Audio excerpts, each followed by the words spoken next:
All right. Well, good morning, good afternoon, everyone, depending on where you're joining us from today. My name is Joe Grabowski, and I'll be your host for this Exploring by the Seat of Your Pants event. So we're going to try and get this one started really quickly because we've got a great virtual field trip for today, but the connectivity can be hit and miss. So we have backup plans. Everything's going to happen beautifully today.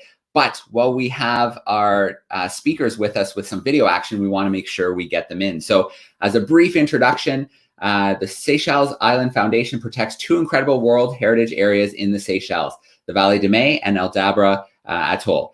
During this year, we visited the Valley de Mai several times for some virtual field trips, making really fun crafts, learning about invasive species projects, but connecting with Aldabra can be more difficult with the remoteness of the location. Today, we've got Aldabra Science Coordinator with SIF, Luca Bear joining us, as well as Assistant Science Coordinator Emma Mederick joining us. And we're going to explore the beauty of this atoll, as well as the conservation success story of the recovery of the Aldabra green sea turtle population.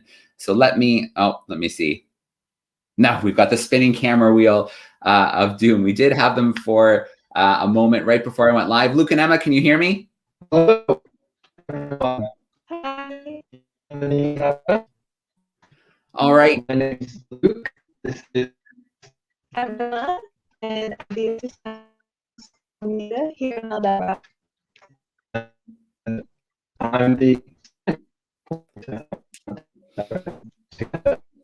we will research programs on the atoll, including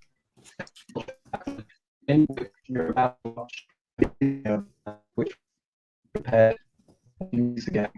We can't get on video. Hopefully you can hear us when video. Hopefully you can some more analysis.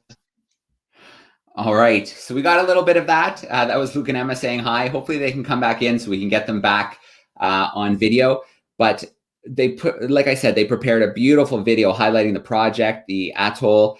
So we're going to play that live, and then we're going to get them on WhatsApp via satellite, and we're going to do the questions with them via voice. So we make sure we get a really good Q&A session in with them. It would be nice to see them in person, so I hope they try one more time to come in. But for now, I'm going to throw it to the video. It's about 14 minutes long and dives into the atoll and the project.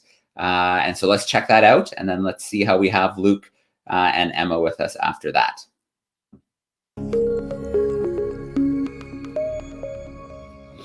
Good morning, good afternoon, and good evening, everyone. My name is Luca Bear. I'm the science coordinator on the beautiful Aldabra Atoll. And I'll be talking to you today a bit about the atoll itself, what we have here, and then running through a bit of our turtle monitoring programs. Aldabra is one of the largest raised coral atolls in the world and is part of the Seychelles Outer Islands. It is about 1,000 kilometers southwest of Mahe and around 400 kilometers north of Madagascar. The Seychelles Islands Foundation has managed and protected the atoll since 1979, and that's who I work for, and we continue to conserve and study all the species that call Aldabra home. Despite its size, Aldabra has been relatively left alone by humans for most of its history, which means many unique and special species have actually survived and thrived here. This includes perhaps the most emblematic species found on Aldabra, the Aldabran giant tortoise, which is the last remaining giant tortoise in the Indian Ocean. All the rest have gone extinct, unfortunately.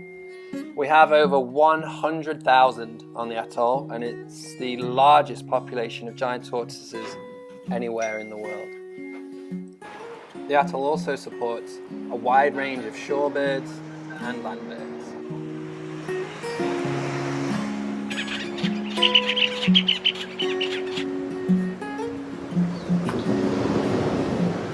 This also includes the Aldabra white-throated rail, which is the last living flightless bird in the Indian Ocean.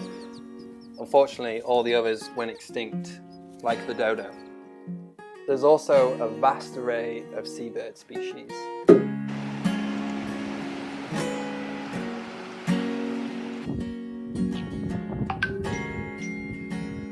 Including one of the largest frigate bird colonies on the planet.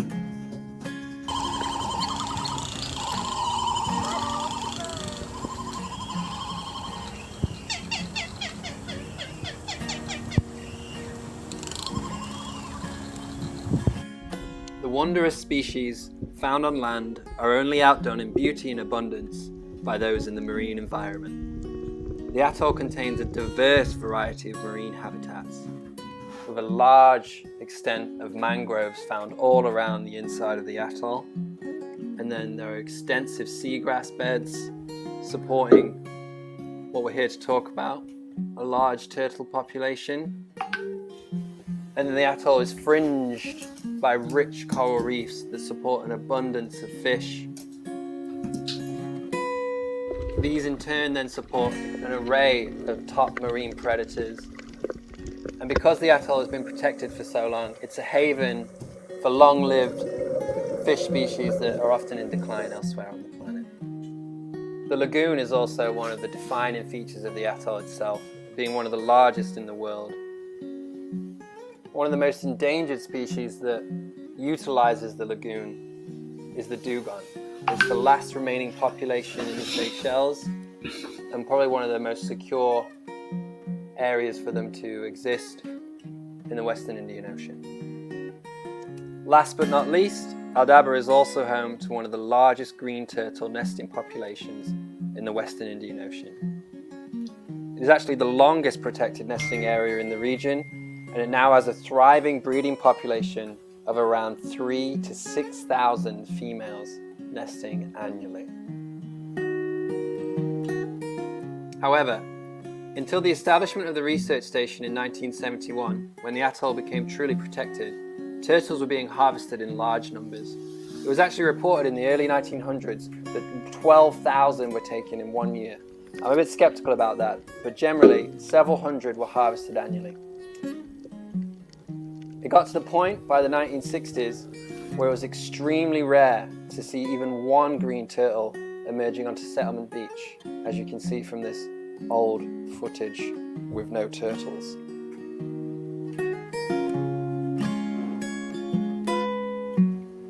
Whilst graceful in the water, turtles are extremely vulnerable on land. They struggle to move and move very, very slowly, much slower than giant tortoises. This, coupled with the fact of their size, meant they were harvested extensively for their meat. The nesting process for a green turtle, all in all, takes several hours, which again contribute to their vulnerability while on land. The first stage involves digging down into the sand, what we call a body pit, until she's about level with her shell with the sand. They then dig out the egg chamber with their back flippers, slowly digging down about 50 centimeters, into which they'll lay about 100-120 eggs. They then camouflage the nest, flinging sand to cover it, slowly moving forward so the true nesting site is well hidden. Green turtles have been recorded to lay up to 9 clutches a season, coming ashore every 2 weeks to do so. So the big question you're probably all asking yourself is, how do we keep track of the turtle population on Aldabra? And the answer is simple, really. We count the tracks on the beach.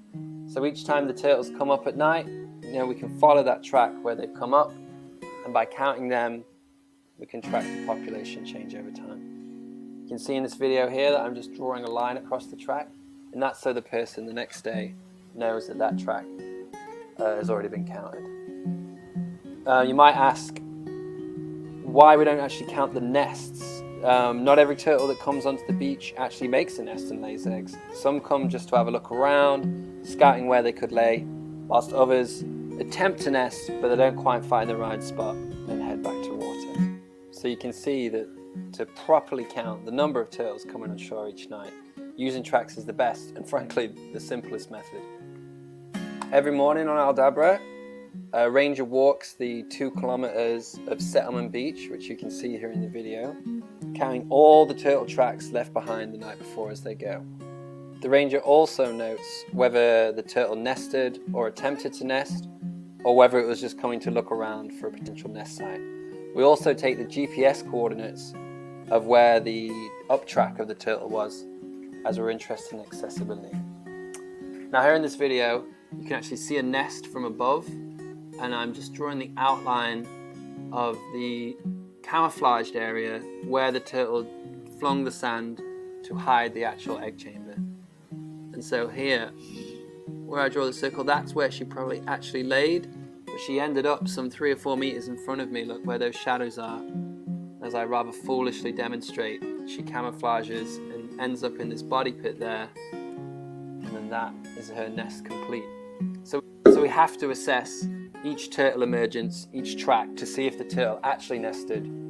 So we do record whether it's nested, whether it just came on shore, but we're recording all emergences to understand how many are coming each night. Then of course you've seen me just draw a line through the track so the person the next day is sure that's already been counted. Now let's watch a section of the beach speeded up to understand the process.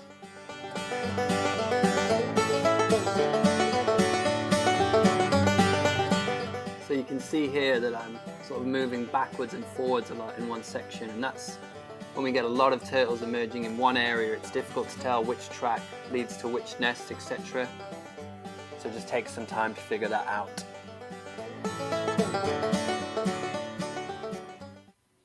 You're probably wondering how all this data then feeds into tracking the population. And this is the graph that really illustrates it. So what we have is years across the bottom, and you can see the program was started in, the tracks monitoring program was started in 1981. And then we're actually plotting against the settlement beach, the average daily emergence. So that's taking all the track counts for a whole year, dividing it by 365, the number of days in a year, and then we get a number to see what the average number of turtles coming up onto the beach each year. And what this graph really shows is the incredible increase since monitoring began in 1981. Now you can see a few gaps in the data in the 80s and early 90s, and that's to do because there wasn't a whole year's data set, so we couldn't have confidence in that. But the key issue here is that if you look in 1981, the average daily emergence, the average number of turtles coming ashore on Settlement Beach each day was around 3. When you look at 2018, that was 26 turtles every day on average. Now that is an average, and it hides the fact that we do have a peak nesting period between February and April. And in fact, we've just gone through our peak nesting period this year. It peaked in March, and we had the highest number of tracks ever recorded for a month ever since 1981, since records began. And we had, on average, over 50 turtles a night for the whole month coming on shore to nest. So it's been an incredible recovery, and in fact it's nearly a 500% increase in the number of turtles coming onto Settlement Beach every night since 1981. So an incredible turnaround.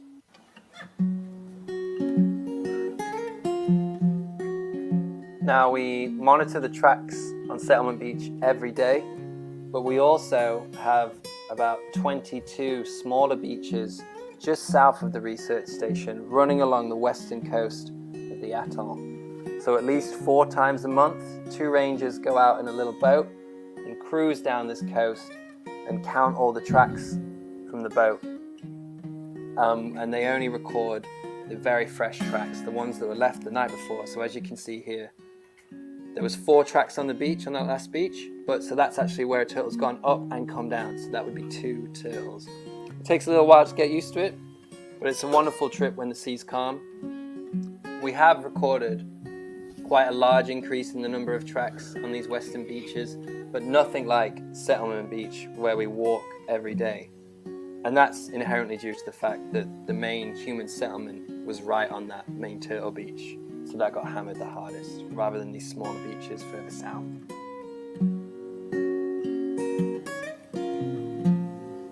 We also run a tagging program on Aldabra. So 4 or 5 times a month we go out at night and actually tag the nesting females by placing a small metal tag in the pit of their front flippers. Now we always wait until they've finished their nesting process and are camouflaging so not to disturb them.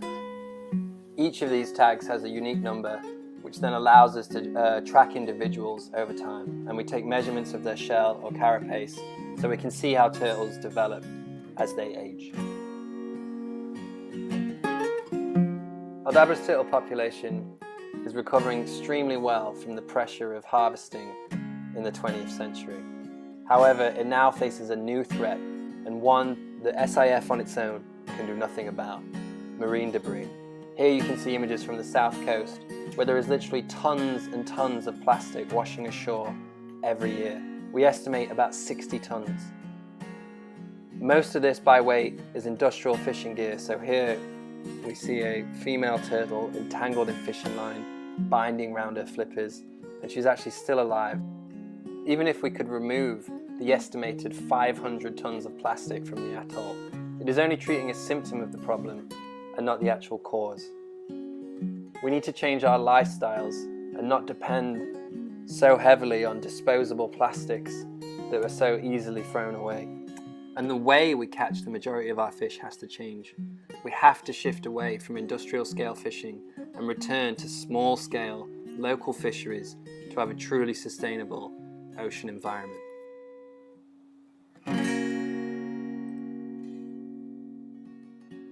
However, I think the key takeaway message from this presentation is the resiliency of the green turtle population on Aldabra. Despite all the overharvesting and now these new threats, the population is continued to rising, and that gives me great hope for the future. Thanks ever so much for listening. I hope you understand a little bit more about Aldabra and all the special creatures that we have here, and how SIF monitors the green turtle population and how they've increased in the last few decades. Hopefully we can cut across to me live now on the atoll. Just depends how our internet is doing. Thanks a lot for listening.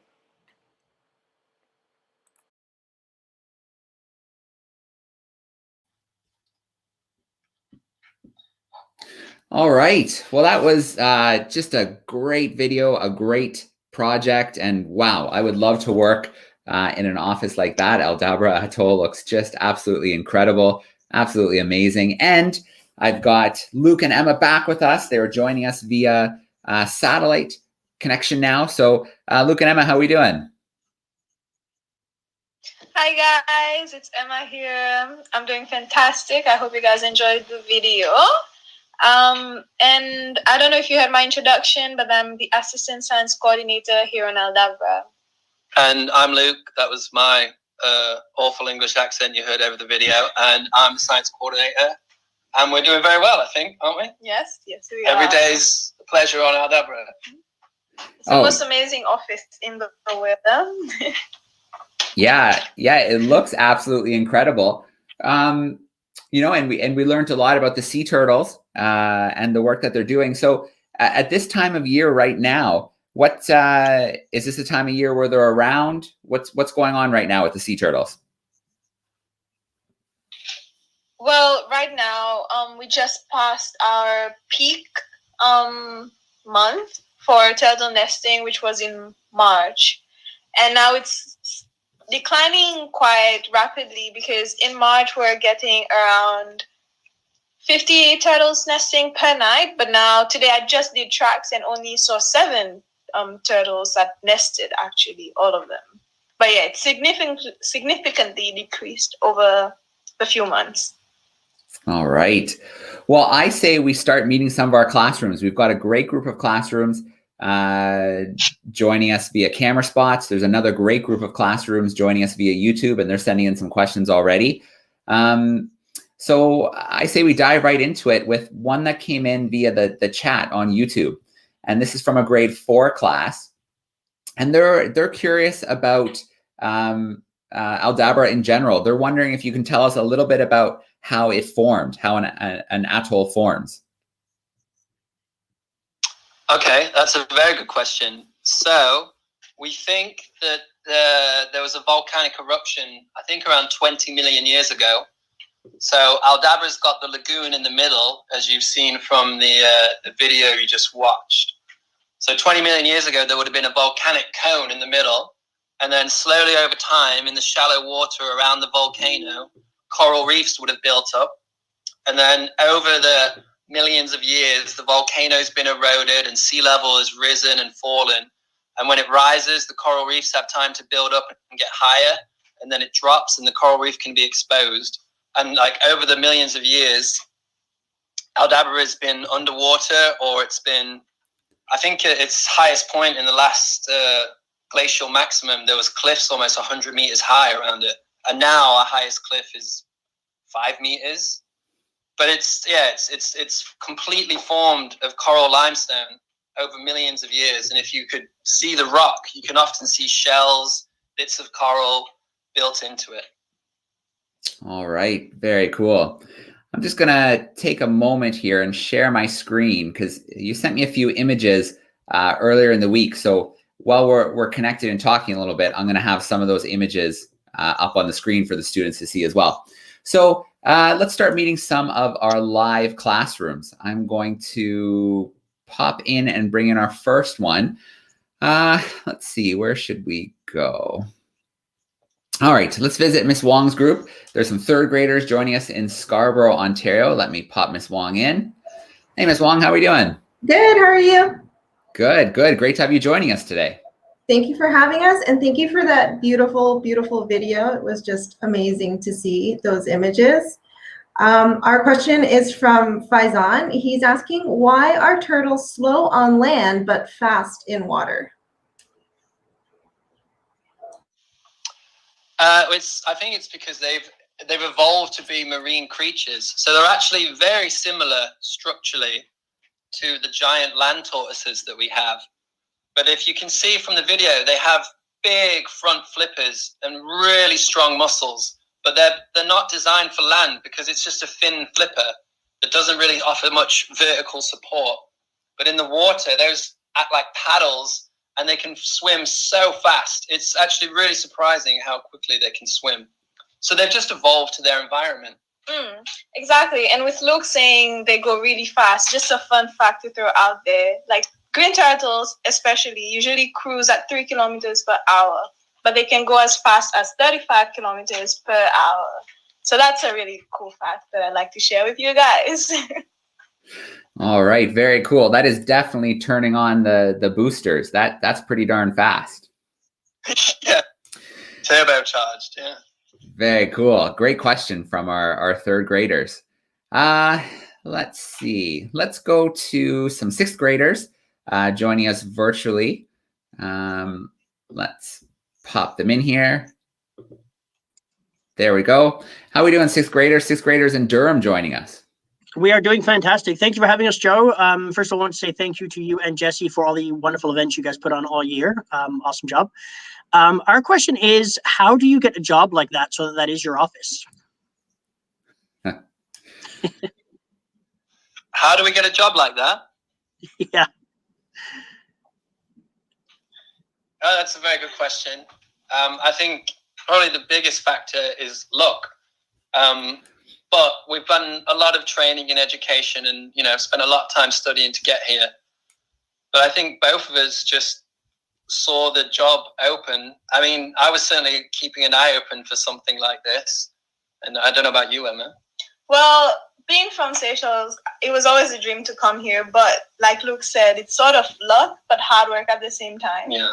Because I did go to study to get a degree in marine biology, but I never thought in a million years that I'll be here one day. Me neither. And things just sort of aligned. Yeah, I think you somehow create your own luck, Yeah, exactly. I mean, if you had seen that opportunity and maybe thought, oh, so many people are going to apply for this, why bother? But, you always have to go for what you're excited and passionate about, and good things can happen. Yeah, exactly. No, if and I would never have dreamt that I would get a job like this. And it just proves that you can do anything in life as long as you put your mind to it. Like, really, I never thought I would be here. So you can do it. All right. And so I think it's worth sharing too, because Emma, you kind of said, growing up in the Seychelles, you always wanted to visit Aldabra. And so it's not an easy place to visit, is it? No, not at all. And I feel like maybe we are working more towards building different activities that people can get the chance to visit Aldabra. But it is really hard, even for locals and internationals.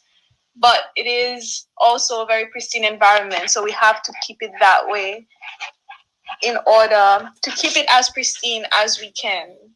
We also have Eco School where kids from the Seychelles participate in a competition and they get the opportunity to come to visit Aldabra every year, actually. Very cool. Well, we have Bella. Bella's in grade 4 and she's tuning in via YouTube. And so I showed a picture of some of the team on the beach using red flashlights, and they're wondering why you use those red lights when you're on the beach. Because it's less disturbing to the turtles when they're nesting, because green turtles are actually, they're quite prone to being disturbed, and they'll actually abandon their nesting attempt and go back into the water. Even when they first emerge from the water and they're climbing up the beach, if they see you or you have a bright light in their eyes, you know, they'll turn around and abandon it. So we try to be as careful as possible, and they don't see red light too well or at all. So that's why we always use red lights, and we're always very careful to try and avoid their line of sight where possible, just so they have, you know, as least disturbance as possible. All right. Let's see. I'm going to bring Mr. Townsend in. His 3rd and 4th graders are joining us from Toronto. How are we doing today, Mr. Townsend? Doing well. Thank you so much. This is fantastic. One of our questions was from Aminadab. He wanted to know how many babies a mother can have and how often they lay their eggs.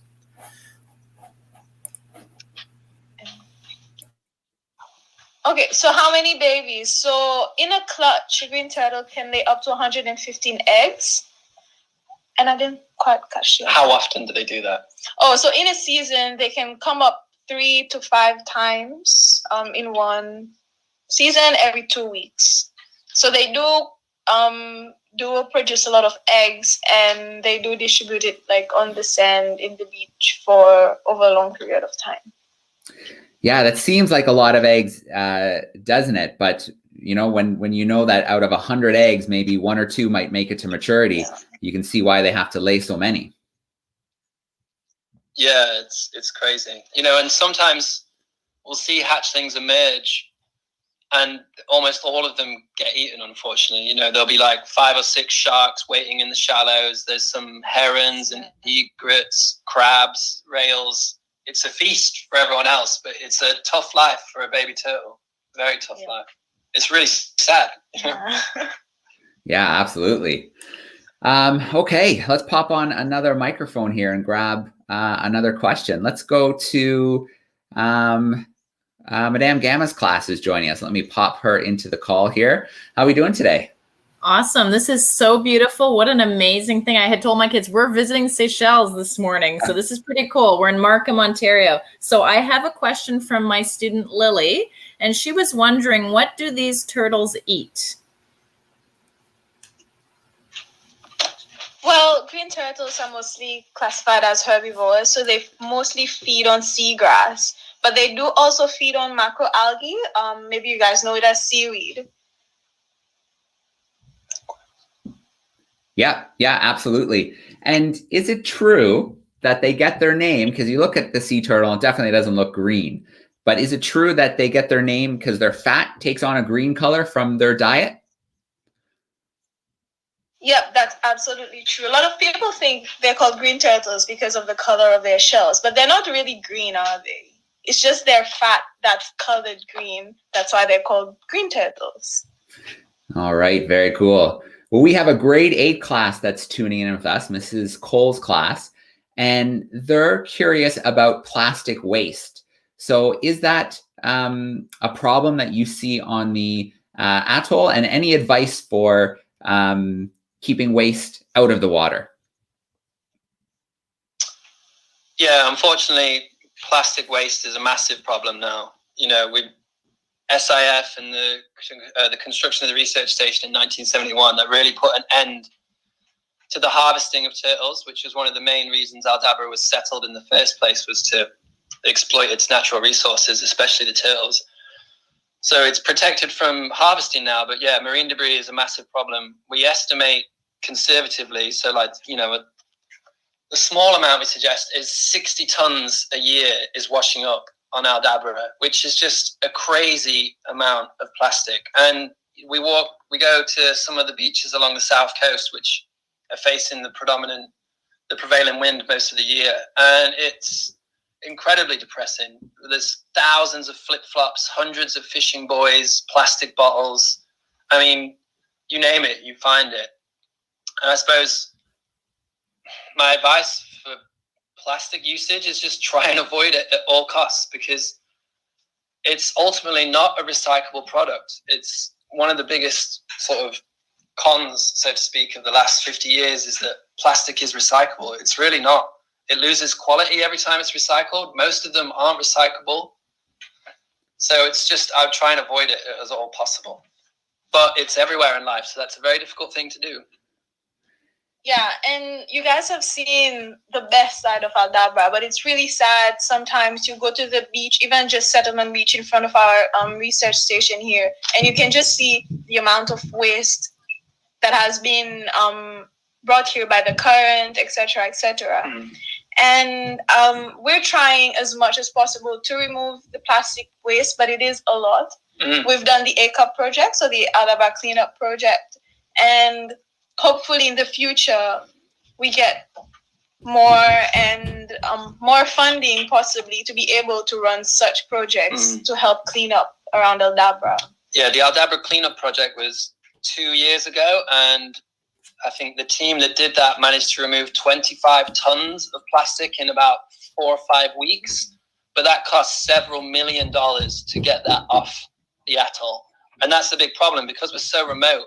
You know, we can collect all the plastic up, but then it's really difficult to remove it from the atoll. And then we're only moving it somewhere else. Like, the plastic doesn't go away. That's the sad thing about it. Yeah, it's definitely a challenging problem. I know a lot of it that washes up is fishing gear that's been discarded. And then it comes from all over. Have you, identified some, the distance some of that plastic has traveled? Yeah, definitely. It's Southeast Asia, Malaysia, Thailand. We see like the labels and the products. And you're right, by weight, the most amount of the plastic that's washing up is industrial fishing gear. So like big heavy ropes, sometimes nets, lots of buoys. But then the item that washes ashore most is actually flip-flops, which is not surprising because it's the world's most common footwear. Yeah. All right. Let's go live to another one of our classrooms. Miss Khan's Fantastic Fives are hanging out with us. Let me pop them in. Miss Khan, how are we doing? Hi, we're doing great, thank you. And this has been amazing. It's really, really cool because my class knows how much we love sea turtles. And we have a question from one of the students asking about, can you hear me? Yep. Sorry. Yeah, we got you loud and clear. My students are saying they can't hear me. What the question is how do sea turtles know how to return to the same beach every time when they're nesting? That's a very good question. I believe it's to do with sort of iron within certain cells within their head, so they can tell north, south, east, west, and so they can track their ways back, much like migrating birds. And I think that's something people have been thinking about that question for a long time, and trying to figure out how so many animals, and it's not just turtles, birds, whales, all sharks, they make these incredible migrations. And they don't have signs like we do or roads to follow, which makes it even more incredible. Yeah. And I think that's what's exciting about ocean exploration right now is we've barely scratched the surface and we have so many questions. So I think marine science is a really exciting career that a lot of students, if you love animals and exploring, I think you should think about looking more into.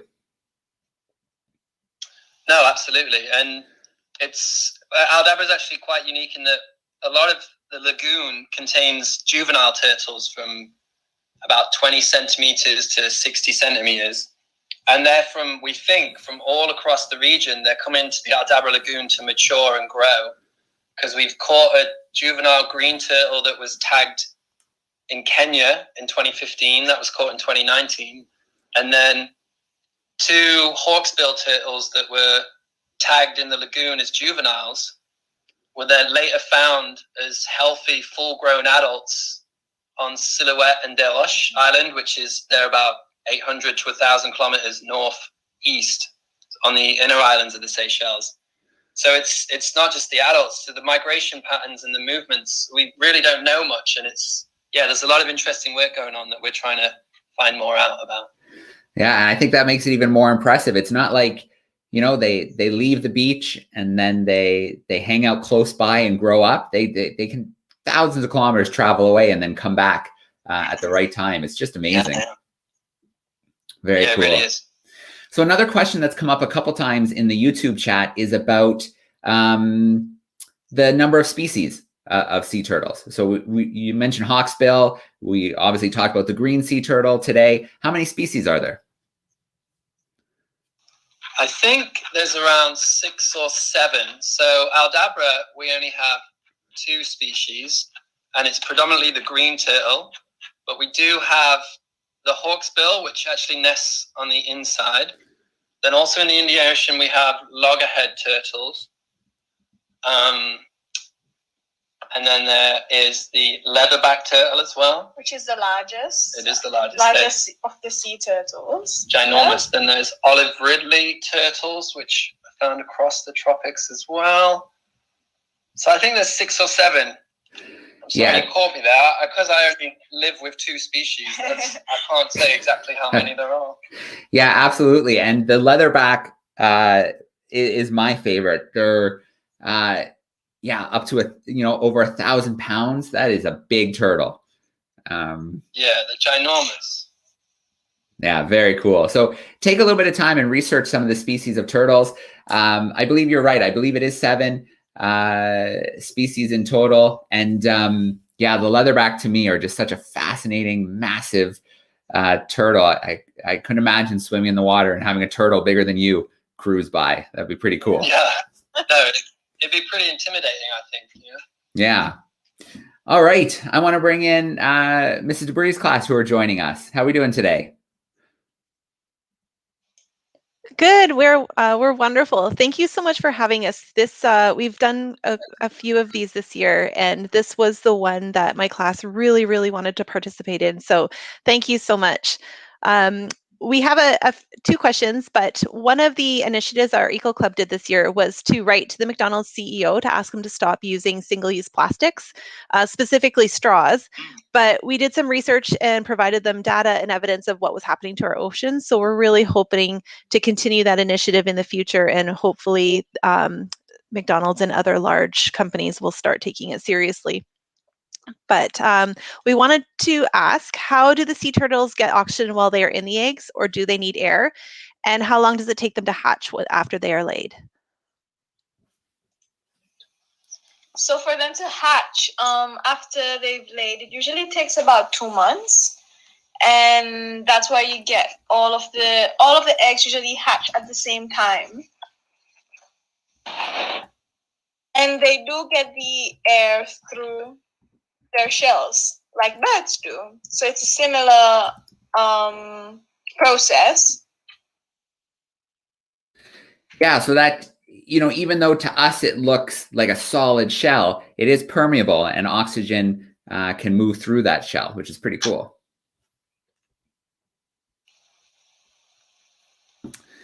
All right, so we have a picture up right now on the screen, Luke and Emma, and it's of your team in action. And it looks like you've got a sea turtle maybe pulled up on a boat and you're measuring it.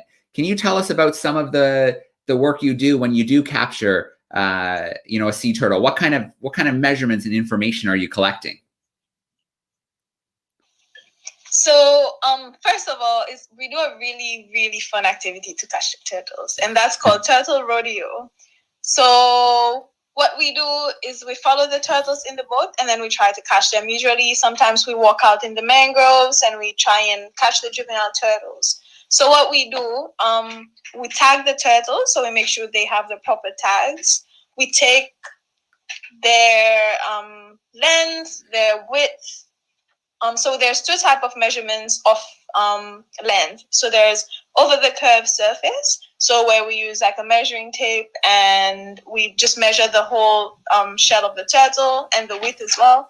And then we have the straight line measurements, which we use a caliper for. So we measure the straight line distance on the turtle. And we also weigh them. And currently we're also collecting skin samples to be analyzed in different labs over the world to further get more information about their feeding behaviors and their movement, etc. All right. So I have seen the process of catching sea turtles with an event we did in Western Australia a while ago. And they'll pull up with the boat. Someone has to stand on the front, jump from the moving boat to try and catch the sea turtle. And they're pretty strong. So sea turtle rodeo definitely sounds like a good term for it. That's very similar? Is that what you have to do to catch them?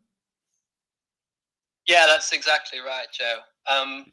But luckily we don't go after the big ones because, as you say, if you jumped onto the back of a green turtle that's 80 centimeters long, its shell, that will take off with you on the back of it. You'll be nothing to it. So we just do turtle rodeo with the small juvenile turtles. And the big part of that is to tag them under their front flippers, sort of in the armpit with a unique ID number. And then, like I said, how we've caught turtles from Kenya, and then some of the turtles that have been tagged here turned up on islands several hundred kilometers away. And it's just so you might only get one or two found because you never know, because of low survivorship. But that one turtle that say was tagged here and then turns up somewhere in Tanzania, it's really precious information to find out. Much like banding birds, to see their movements. It's a really old school, simple method, but those recaptures that you get is such valuable information. Yeah, absolutely. Luke and Emma, I love that we're making this connection. We've had a great time connecting with the Seychelles Island Foundation throughout this school year. We've had some great events, and it's just been a real pleasure. In fact, this school year, we've probably run close to 500 live events, and this will be our last live event for the school year. So we're really happy to have the two of you joining us from the Seychelles and sharing this incredible conservation work that you're doing. Well, it's been a pleasure, Joe. Thank you. And it's nice to spread the message of Aldabra and the work that Seychelles Islands Foundation is doing. Yeah. And just try and illustrate it. Yeah, let's take a chance here. Do you want to try to connect one more time via video? It would be great to just be able to see the two of you. Let's give it and let's see what happens. So let's take a chance here and see if the connection will cooperate. It's been kind of playing with us this morning, and that sometimes you're there, but you're behind the scenes. So let's see if we get a little bit of luck and we get to say goodbye in person. All right, here we go. Okay. Oh, we can see you, Joe. Yeah, we got you. There we go. Luke and Emma, I'm gonna hang up on WhatsApp briefly. Good to see you. Thanks for that great presentation today. And just so many questions coming in from students. Everyone loves sea turtles, so they're really excited to learn more about them today. No, I can understand that, and hopefully they have. And this track monitoring method, it's so simple, just counting tracks, but it's incredible the information it's shown us, and it's just a really fun thing to do in the morning, isn't it? Yeah, it is, and it's really nice for us to be here to actually be able to share all the conservation work that we're doing to as many people from around the world. So we'd like to thank you as well for putting us on today so that we can share all these great. Of course. I think we might be losing the signal already, but if you can still hear me, where can students go if they want to learn more, dig deeper, learn a little bit more about the work, both World Heritage Sites, the Vallée de Mai, as well as Aldabra? No, I think we lost them. I'm going to call them back quickly. Maybe. I'm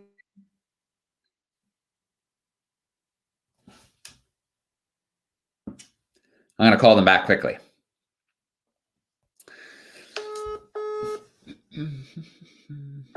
I am glad we got to see them to say, to have a final wrap up. That was great. Hey, Luke. Oh, I'm so glad that worked out and we got to see the two of you to wrap up the event. But I'd love if we could share, where should students go if they want to dig a little bit deeper, learn more about the work of SAF and both World Heritage Sites? Yeah, so sif.sc, nice simple email address, and that's the Seychelles Island Foundation's website, where it details a lot of the work we do on Aldabra, but also at the Valley de Mai, our other World Heritage Site, which is just as beautiful, if not smaller. Or they can follow us on social media on Instagram and Facebook, and there's always wonderful videos and pictures coming out of both sites, and I'd like to think lots of information and facts as well, so please check that out. And it's actually our 50th anniversary of the research station on the 30th of June next week. And we're going to try and do a live event from Aldabra then. So if everyone could tune in on that, and you'll be able to find details out that on our website and social media channels. All right. Excellent. Well, a nice, simple website to track down. I want to start with a huge shout out to everybody who tuned in live via YouTube today. Thank you to the educators and students who sent in those great questions. Obviously, a huge shout out to our camera crews with our educators joining us. And really just a shout out to all the educators and students who joined us throughout the school year. 500 live events. It was pretty wild. And we can't wait to start doing things again this September. So we hope everybody has an incredible summer. And then Luke and Emma, thank you so much for the work you're doing. Thank you so much for joining us live today and sharing it with students. Thank you, Joe. Thanks, Joel. And thanks, everyone, again. Yeah, and hopefully we can catch up again once the school year starts, and fingers crossed Aldabra has better internet. All right. Looking forward to it. Have a great summer, everyone. First of all, have a great weekend coming up now, and we'll see everybody soon. Thanks so much, everybody. Thanks, Joe. Thank you.